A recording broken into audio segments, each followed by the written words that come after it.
Hello সবাইকে। তো এটা ছিল আমার এয়ার ব্রাশের একটা ডেমনস্ট্রেশন। অনেকেই জিজ্ঞেস করো যে এয়ার ব্রাশ নিলে আমার কি কি সুবিধা আছে।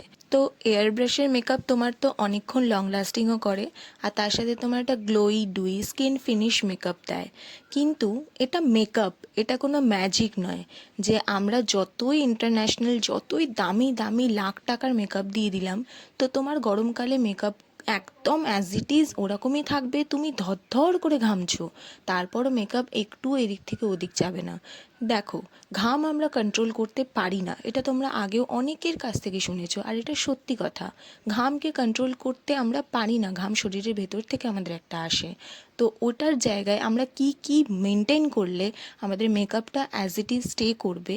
শুধু মেকআপ আর্টিস্ট মেকআপ করে দিয়ে বেরিয়ে চলে গেল, তারপর আমি মুখ খুঁটছি, হাত দিয়ে ঘষছি, নানা রকমের জিনিসপত্র করছি, নখ দিয়ে আঁচড়ে দিলাম, তারপর বলবো দেখ তো আমার মেকআপটা ঠিক আছে কি না। কী সাজালো বলতো, মেকআপটা উঠে চলে গেল। আমার গাল ধরে কেউ টিপে দিল, কি সুন্দর লাগছে, আমার গাল ধরে কেউ চুমু খেয়ে চলে গেল, কি মিষ্টি লাগছে। তাহলে ওর এফেক্টগুলো তো দেবেই না দিদি। তো যাই হোক, তো তোমাদের এই মেকআপ লুকটা কেমন লাগলো, আর যারা যারা আমাকে নিজেদের স্পেশাল ডেতে বুক করতে চাও তারা ঝটপট বুকিং করে নিও। তো দেখা হবে।